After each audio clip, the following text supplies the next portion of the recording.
Hey, so we've built the server side of our employee app, but do we know that it's working? In this video, we're going to check it out to see if it's working. So we're going to have to do a couple of things. We're going to go into MongoDB and we're going to create a record, and then we're going to try to fetch it from the server. And we'll do some experiments like that.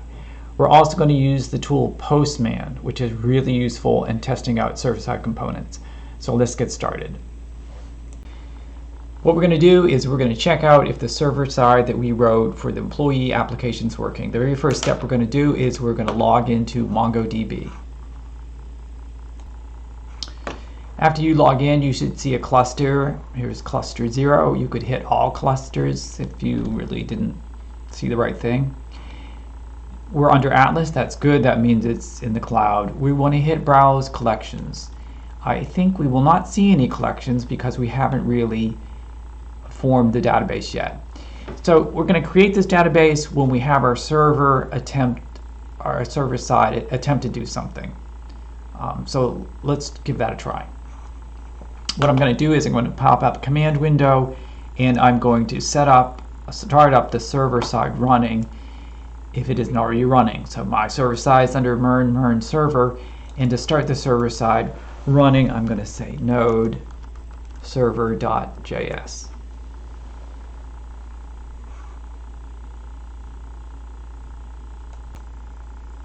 Next, what we have to do is we have to find the paths, the URL paths that access our server. The easiest way to do that is to go into the server code and find the file where those paths are defined. So under server, if you change into roots, you'll see a file there called record.js. And if we bring up record.js in Visual Studio or some other browser, we can see the paths that are being used. Let me just drag that window over.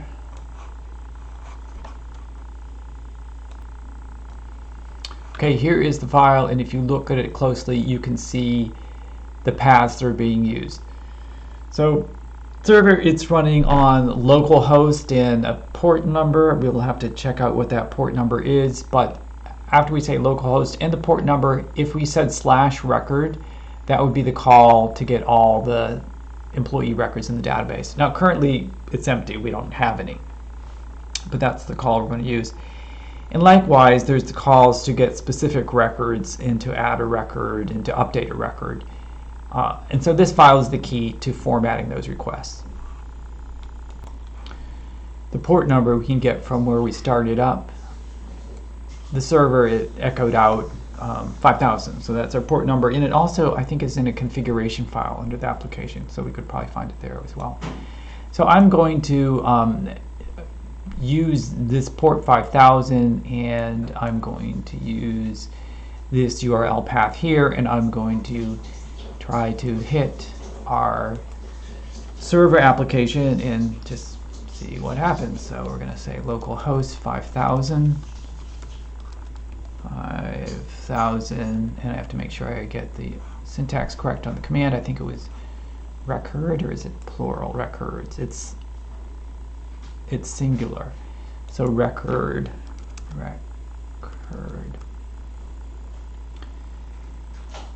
Oh, and actually, apparently there were some records in the database because I had done this earlier. So it came back with 2 records. Let's go back to our cluster and click on collections and see what we have there.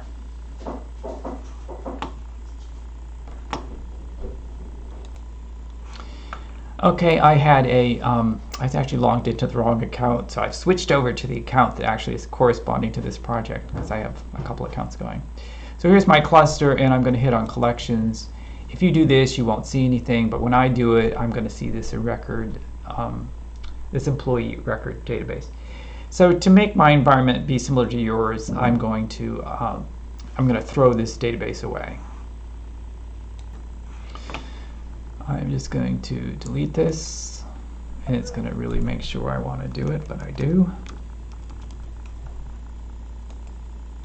And now the database is gone. So let's hit the service again and see what happens. Now this time when I refresh, we should retrieve nothing. I have no records in the database. let's go back and look at the database and see what I have. I don't have the database here. So what we have to do is download Postman. Go to postman.com downloads and download the Postman app. We can use the Postman app to test both gets and posts and updates, different type of HTTP requests. I'll explain that in a moment. So download that and start up Postman, and we're going to make our very first Postman request to add a record to the database. Okay, we don't have the database, and we are going to make a request to our service, and we're going to ask it to add a record to the database, and we're going to ask it that will also cause the database to be created. And you have to be very careful when you're using Postman to get all the syntax right here, or it's not going to work. And we're trying to do a post request, which is the harder one. The get's really simple. I'm going to show you that later, but we're doing the post, the hard one.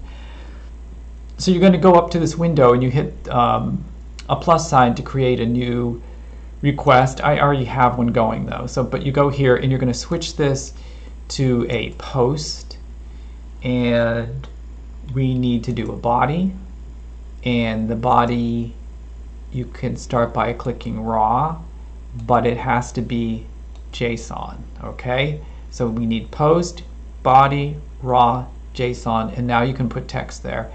And I'm going to switch over to where I've already done this.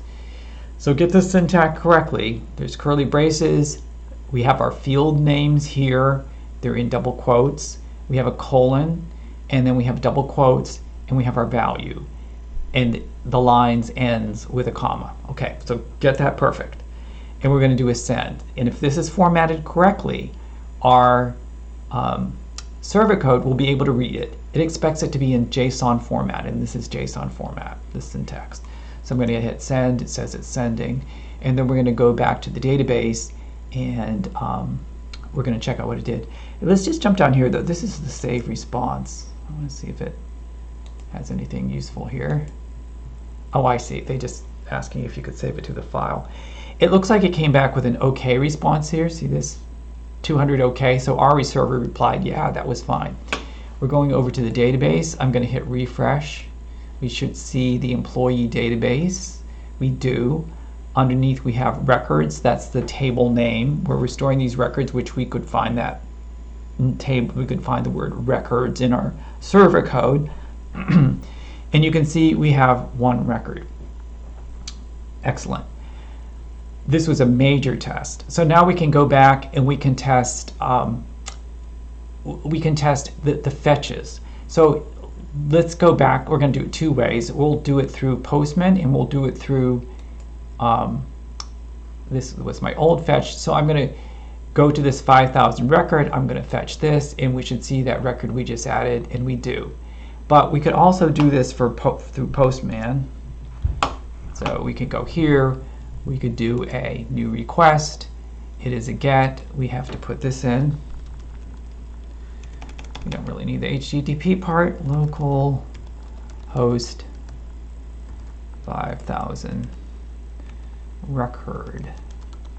It's a get. We don't have a body. We don't have any of those other complicated steps that we did.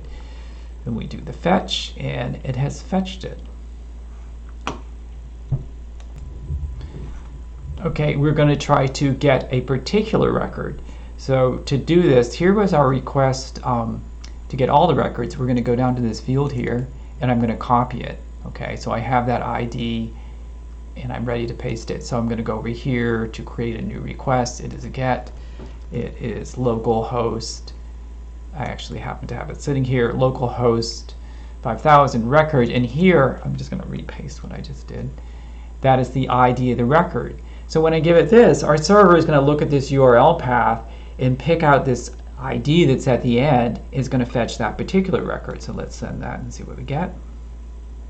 And we got the particular record. Now we could also do the last one that we could test out is the update.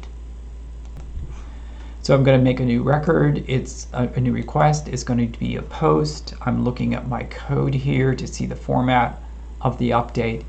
And it has the word update followed by the ID.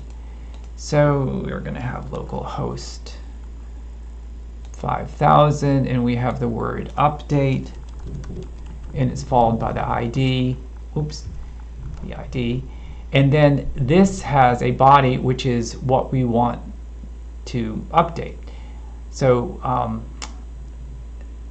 we're going to hit body, we're going to say it is raw, and then we're going to say it is JSON, and we're going to paste in the correct syntax for this.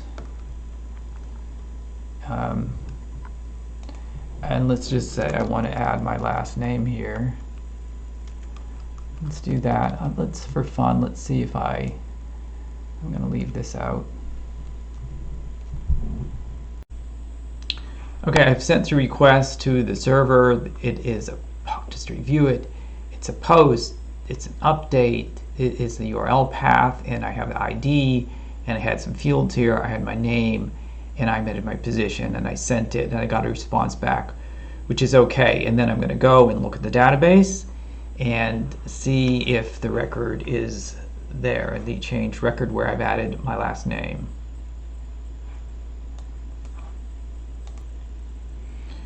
And the record is there, and it has added my last name, so the update request, we've tested that, and that works as well.